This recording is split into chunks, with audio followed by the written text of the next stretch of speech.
Bonjour, bonjour, c'est Angèle, c'est pour l'actual news donc du 15 mai. J'espère que vous allez bien. Merci, merci de me suivre de plus en plus nombreux. Avant ça, si vous voulez bien me soutenir puis me donner de l'énergie, me laisser un petit commentaire pour m'améliorer, s'abonner à ma chaîne, de mettre un pouce si vous pouvez et de mettre la cloche si vous voulez ne rien rater de mes actual news. Donc c'est encore un actual news de vacances. Donc, j'espère que le contenu va vous plaire et on démarre tout de suite. Ouais, j'ai dit tout de suite mais avec un peu d'attente. Voilà. Alors nous commençons avec une news jeu vidéo. Classic Marathon est maintenant disponible gratuitement sur Steam. Comme promis en mars dernier, Marathon premier du nom est arrivé sur Steam. Le projet est porté par la communauté Alpha, Alpha, Al, Aleph plutôt, Aleph One a reçu la bénédiction de Bungie et peut être téléchargé gratuitement sur Steam. Précisons que Marathon 2, Durandal et Marathon Infinity, ceux qui sont respectivement sortis en 95 et 96, verront également le jour sur la plateforme de Valve à une date ultérieure et seront bien évidemment gratuits. Donc l'un des premiers FPS qui sort. Là, on est encore dans le balbutiement du FPS, je dirais. En sachant qu'à l'époque, je pense pas qu'on appelait ça encore un FPS, mais plus un Doom-like. Et celui-là fait partie des plus emblématiques de son époque. Franchement, c'est des jeux très classiques et jouez-y, vous allez vous amuser. Et voilà quoi. Et surtout que Marathon bénéficie d'une ambiance et puis d'un style graphique bien à lui. Vous devriez y trouver votre compte et merci à Bungie d'avoir permis à cette team, enfin à cette communauté, d'avoir permis de proposer ça en sur Steam gratuitement. Merci à eux. Ensuite, Ghost of Tsushima Director's Cut ne peut désormais plus être acheté sur Steam dans 177 territoires. Je sais pas, dans le monde, on a quoi, 260 pays, c'est ça, ou comme ça, mais c'est énorme. Il y a peu, Sony a tiré la foudre des joueurs en souhaitant rendre le PSN obligatoire pour pouvoir jouer à Helldivers 2 sur PC. De plus, le jeu d'Arrowhead n'était plus disponible à la vente au sein de certains territoires où le PlayStation Network n'est pas accessible. Le constructeur japonais était finalement revenu sur sa décision. L'histoire semble aujourd'hui se répéter puisque les utilisateurs de 177 territoires ne sont plus en mesure de se procurer Ghost of Tsushima Director's Cut via Steam. Encore une fois, c'est la non-disponibilité du service dans ces zones qui est à l'origine de cette décision. Les précommandes sont vraisemblablement remboursées. Rappelons que Sucker Punch avait pourtant affirmé que le PSN ne serait pas obligatoire pour jouer en solo, il est cependant requis pour le mode multijoueur. Ghost of Tsushima Director Scott sortira le 16 mai. Donc là, l'Estonie, la Lituanie et la Latvia, je connais pas. Hmm, Enfin, je n'ai pas la traduction, mais c'est énorme, 177 pays. C'est bizarre, en sachant que dans certains pays, il y a que Steam enfin que Sony a fait bloquer, le PSN est disponible. Notamment comme beaucoup de pays d'Omtom, ils ont accès au PSN, mais il est indisponible, mais ils ont retiré le jeu de ces territoires, alors que ça appartient à la France, quoi, les DomTom, notamment bah, les Réunions et tout. C'est bizarre. Et c'est pas normal non plus. Et ceux qui forcent beaucoup, j'ai vu, à pirater le jeu.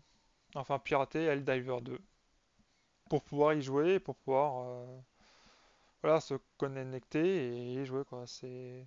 Au lieu de payer les développeurs et Au lieu de pouvoir acheter son jeu pour soutenir le développeur, on est obligé de passer par des moyens pas très beaux pour, euh, pour jouer à des jeux, quoi. Ou pour jouer de manière correcte.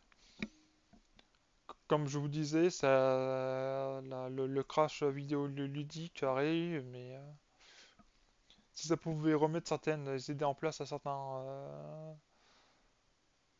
constructeurs ou à certains éditeurs, ce serait pas plus mal, hein. Je suis désolé, mais là ça devient urgent. Ensuite, Sony aurait fondé un nouveau studio avec les équipes de Deviation Games. Ouais, en mars d'année, le Deviation Games a fermé ses portes. Cet ancien studio travaillait en partenariat avec PlayStation depuis 2021 afin de créer de nouvelles licences ambitieuses. Et là, sa fermeture a empêché les développeurs de sortir le premier jeu. Cependant, c'est sur LinkedIn qu'un ancien employé de Deviation Games, nommé Michael Anthony, a fait une annonce étonnante.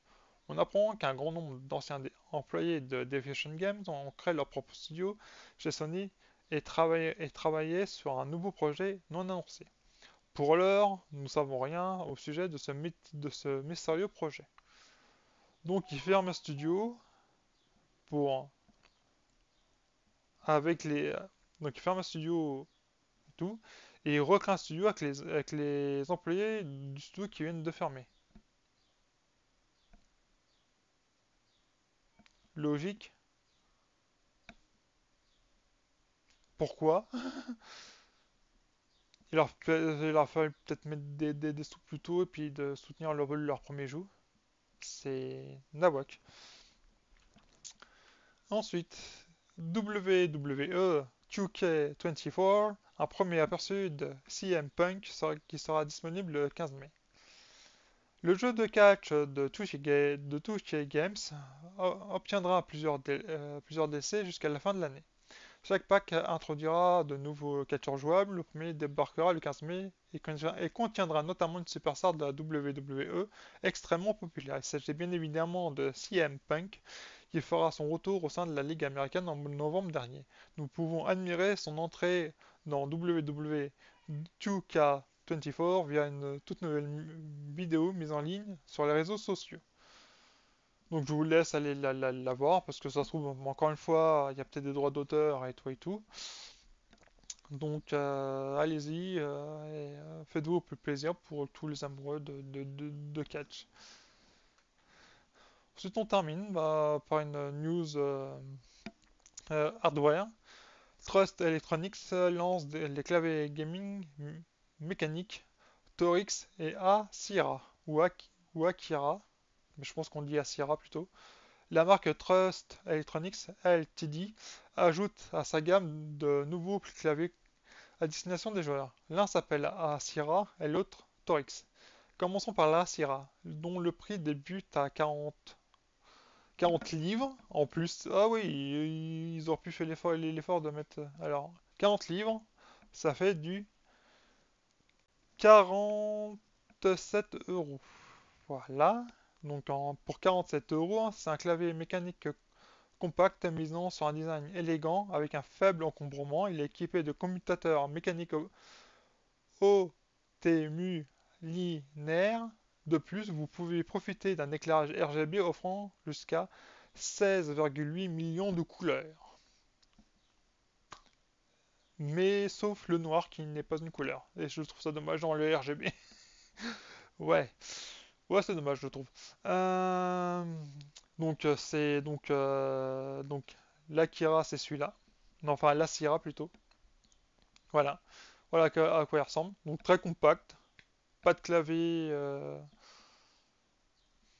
Donc ça c'est un parfait, je dirais, clavier de voyage si vous voulez jouer avec une petite souris à côté. Ensuite, passons maintenant au Torix. Proposé au prix de roulement de tambour pour la conversion,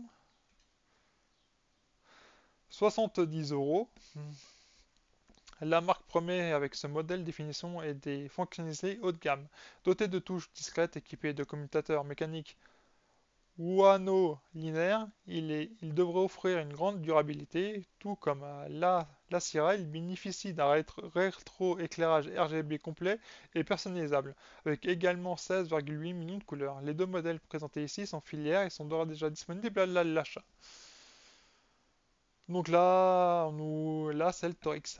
Et le Torix, je pense que vous voyez le truc. C'est qu'il y a une espèce de commutateur pour le son en plus. Le pavé numérique qui est bien joli, mais il n'y a pas de repose-poignet. Donc ça se sera acheté en plus si vous êtes. Ces deux beaux claviers, je les trouve mais élégants, tout en rondeur dans les coins. Ils dégagent une élégance, je trouve. PGX Trust là, j'aime bien. Ça change. C'est beau, ça change des claviers plus gros et tout. Ah non, très élégant, franchement. Demain, je peux investir dans un ordinateur portable pour pouvoir travailler même en déplacement ou en séjour, comme ici. Ouais, je pense que j'adopterai plus pour ce modèle-là. Voilà, après, ce modèle-là me plairait parce que pour pouvoir reculer l'écran, notamment. En tout cas, c'est beau, quoi. Moi, j'aime bien. C'est bon. Par contre, ils n'ont pas parlé que ils ont pas parlé s'il y avait plusieurs couleurs il y a que le noir. Donc, faudrait voir. Faudrait voir s'il y a plusieurs couleurs, s'ils font plusieurs. C'est ouais, moi j'aime bien. Donc, désolé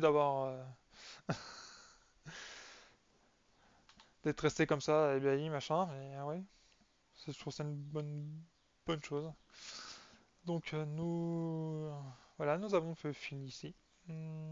J'espère que ça vous a plu.